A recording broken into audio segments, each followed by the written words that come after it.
Bonjour, je m'appelle Arthur et je suis très touché parce que Jeanne me fait l'honneur de bien vouloir que je raconte avec ma voix son histoire. Alors voilà, je m'appelle Jeanne, j'ai 22 ans et je suis infirme moteur cérébral depuis la naissance.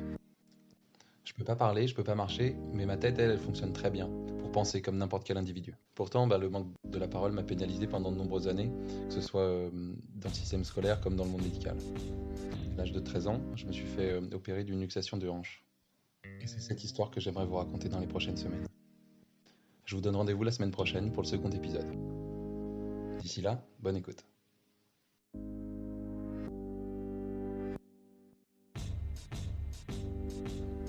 Épisode 1, l'enfermement. Mon histoire commence au CHU de Rouen. Je suis hospitalisé pour une opération de la hanche qui s'est mal passée.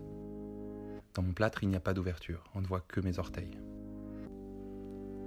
Ce pantalon de béton me fait mal, même après 48 heures. C'est pas normal. Je me plains de douleur aux pieds, et là, un escar au talon. Toujours un train de fièvre à 39. Ma jambe s'est repliée sur elle-même juste après le déplâtrage. La cicatrice est ouverte et je suis atteint d'un staphylocoque multirésistant. Dans la foulée, j'apprends que je suis 8 semaines en isolement. Je ne sais pas exactement ce qui se passe, mais apparemment, le chirurgien fait un signalement de maltraitance à ma mère. Elle ne peut rien faire contre cela, mais elle est bien consciente que lui a dû faire une erreur pendant l'opération.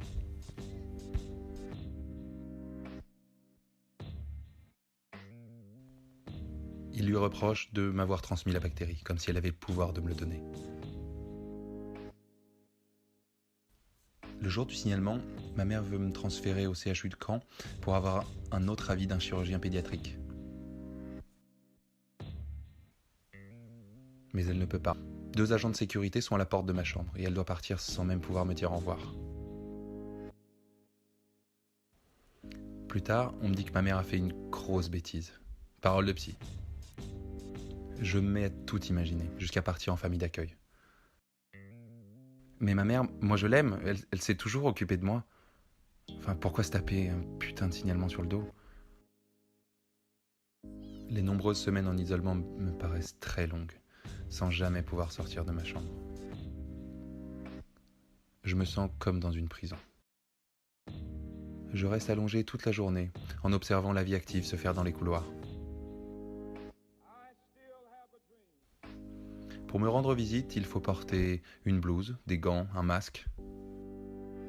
C'est impressionnant au début, mais on s'y fait petit à petit. De toute façon, pas le choix de s'habituer à ce mode de vie. Je me sens emprisonné et personne ne le comprend. On m'annonce les choses comme si tout était normal. J'apprends au milieu de rien que je vais avoir une sonde nasogastrique pendant plusieurs mois.